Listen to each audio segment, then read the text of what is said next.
It's a game that's a little spicier than maybe it was just a few weeks ago. We've got a feisty, unranked, and upset-minded Florida versus playoff hopeful Ole Miss. So here to help us break down this game of consequence, guys, we've got David Johnson from Inside the Rebels and Graham Hall from Swamp 24/7. And let's tell you a little bit more about this matchup. It is the 26th meeting between these two SEC squads, but the series is tied 12-12 and one tie. Ole Miss has a tough task in the Swamp, but they are currently riding a 5-game road win streak as an AP ranked team, hoping to continue that on Saturday.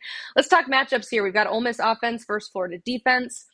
Not the Rebels' first experience in a hostile environment, David. How has that played a role in Ole Miss's ability to operate their offense on the road in the past? Yeah, I think Ole Miss is actually the hottest team in college football right now. You look at what they did on the road at Arkansas 2 games ago, and then of course they knocked off Georgia the last time we saw them play. So, I mean, I think you're going to see a dynamic Ole Miss offense in the Swamp. I hope Trey Harris, the country's best wide receiver, if you're asking me, will be back in this lineup. Everything will be clicking. But even without Trey Harris, Ole Miss has been clicking the last 2 weeks. So I expect a high-powered Ole Miss offense. Everything's going good for the Rebels, and I think everything should go good Saturday. Yeah, it's quite interesting because Florida's defense is coming off of its best performance probably in the Billy Napier era. They were able to get to the quarterback 7 times against LSU. They were able to win the turnover battle, force 3 fumbles. And that secondary, which has been dealing with injuries throughout much of the season here, had to have all guys in the secondary, their cornerbacks and their safeties, play all 93 snaps against the Tigers, even though they were missing some key pieces in Jason Marshall Jr., Grayson Howard, who has been probably their biggest addition via the transfer portal this year. They were effective against the Tigers. So being able to limit this explosive Ole Miss offense led by Jackson Dart in an offense that could get better if Trey Harris is able to line up and if they're able to get some production from the backfield, that is absolutely a key component of this matchup here. For Florida, they have to make sure that they don't suffer a drop-off. You don't let the 12 p.m. kickoff, maybe not having a night game atmosphere, impact your ability to perform on Saturday here. But there's a lot at stake for Florida, from bowl eligibility, some familiarity between these coaching staffs. Obviously, Billy Napier working with Lane Kiffin for 3 years in Tuscaloosa. This is an absolutely intriguing matchup, and I do think it's going to come down to how much penetration in the backfield Florida's defensive front is able to get on Saturday. Both teams feeling really good right now and both desperate for a win. If we look at the other side of things, the Florida offense versus the Ole Miss defense, Florida's offensive line has been quietly fantastic. They are tied for number 1 in the SEC for fewest sacks allowed. So, Graham, how can they ensure that their rookie quarterback in DJ Lagway has time to have success against a very talented Ole Miss defense? Yeah, give them a lot of credit because last year Florida allowed 39 sacks, and obviously that doesn't all fall on the shoulders of the offensive line, but it was a unit that really struggled to protect quarterback Graham Mertz last season. I think DJ Lagway's mobility inside the pocket, his ability to step up and make throws on the run, is absolutely something that has helped this unit cut down on the amount of contact that Lagway has taken and allowed them to have just 13 sacks thus far this season. But they're going to need to continue to do it against an Ole Miss defense that enters the game leading the nation in sacks this year. This is absolutely a chess match in my mind.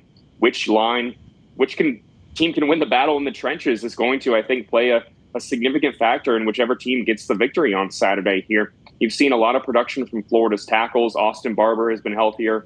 Getting Brandon Crenshaw-Dixon in the transfer portal from San Diego State has been huge. And Jake Slaughter, for much of the season, has been the highest graded center in the country here. The guard position is a little bit intriguing for Florida because they have Najee Harris, a first-year starter at left guard.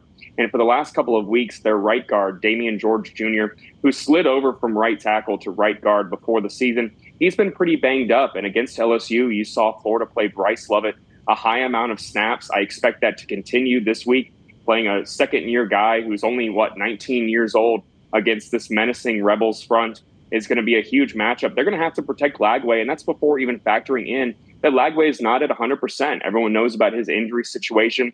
They're still not going to use him on designed runs, but making sure that he doesn't take unnecessary contact, that he has time to throw in the pocket, things to get open downfield, is going to be a huge factor in this game. Florida has the ability to be explosive. It's just how much time can you give Lagway to make those downfield throws that he's been the best passer in the nation and making this season, the highest accuracy percentage of any quarterback in the country on throws over 20 yards. It all comes down to the offensive line protecting him on Saturday. Welcome home, Princely Umanmielen, the former Florida Gator who will be playing his first game in Gainesville as an Ole Miss Rebel on Saturday. Umanmielen is among the nation's leader in quarterback sacks. In fact, the Rebels have 3 guys in the top 25 in the country when you factor in Georgia Tech transfer Jared Ivey and hybrid safety linebacker edge Suntarian Perkins. So expect Pete Golding to dial it up on inexperienced DJ Lagway. Very talented quarterback, but he's going to have to work with pressure in his face on Saturday. And as far as the Gators ground game goes against the Ole Miss defensive front, been one of the most effective in the country. Walter Nolan, J.J. Pegues, all of those guys. And look, every guy I mentioned other than Perkins is from the transfer portal. This is a very talented defense, and DJ Lagway is going to have to operate with pressure in his face, as I said. And all those Florida offensive linemen Graham was talking about, they know who Princely Umanmielen is. They know how to say his last name. Kind of difficult, but he's going to be in Gainesville Saturday. He's coming to sack quarterbacks.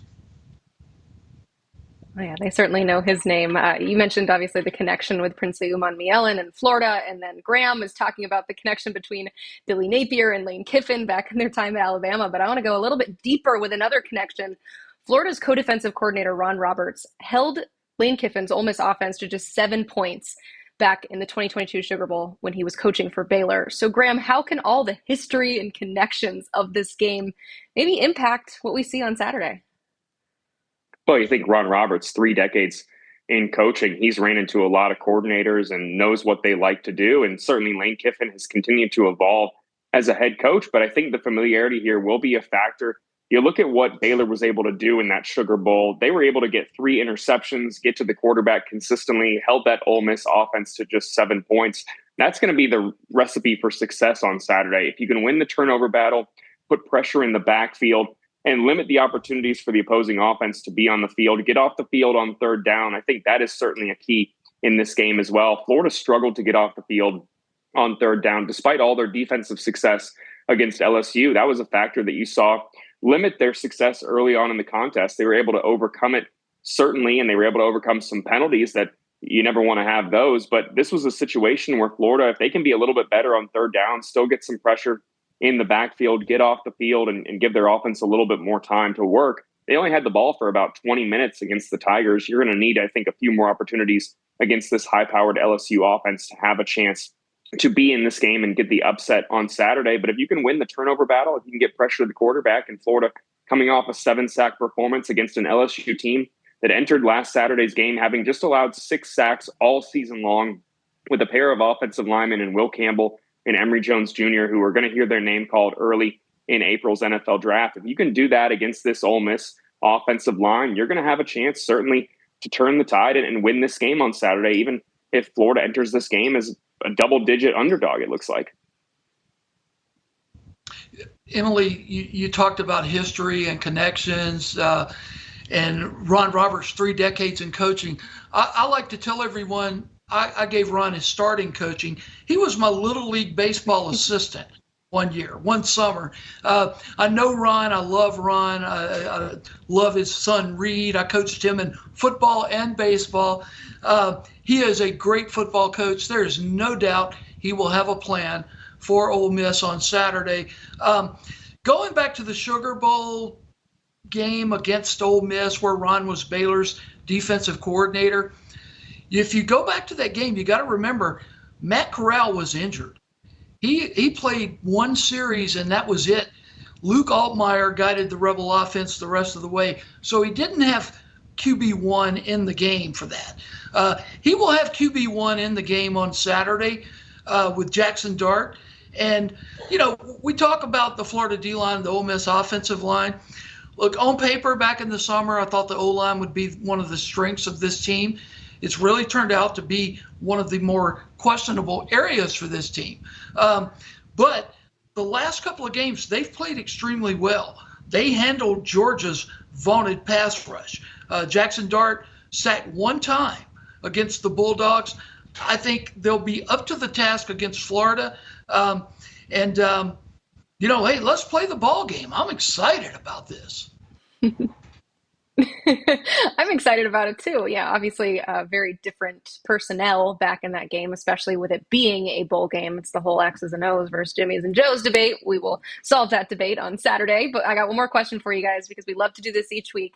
We simulated this game 20 times on EA College Football 25, the video game. You're already getting a good look at what it could look like on Saturday. And of those 20 games, Ole Miss won it 13 times. Still pretty close. But for each team, let's start with the Rebels. David, what's the biggest key to pulling out a win in the real football game?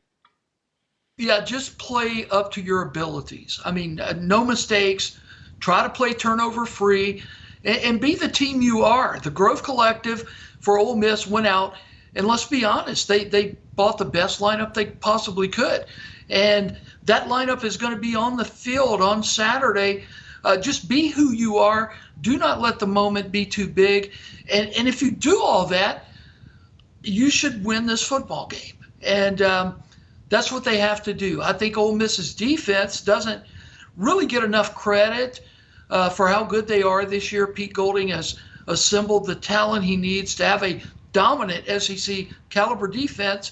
And I don't think this is going to be a 48-30 type ball game. I think I would take the under on this game, to be honest with you. I'm thinking, probably, 40 points are going to be most scored.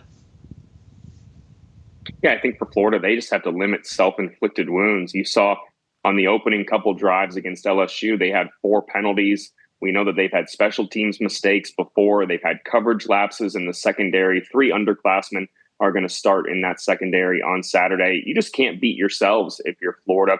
Offensively, you have to make sure that you protect the quarterback. You can't have missed assignments, and you certainly can't be one-dimensional. You're going to need that run game behind Jaden Baugh and Jacoby Jackson to get going. And DJ Lagway, for as confident as he has been, this comes down to self-inflicted wounds too. There's been a few times where he's been overly confident, where he has thrown the ball where it's not really there. And you can't afford that against this Ole Miss defense. You can't make mistakes. You can't lose the turnover battle. It sure sounds like a tall task for Florida, but if they play their brand of football and don't beat themselves, I think they're going to give themselves a chance in this game. And DJ Lagway is such a unpredictable factor with how explosive he is that if they have the chance to score and take advantage of favorable field position, he certainly gives you a chance in this contest if you can keep it close early and limit your own mistakes.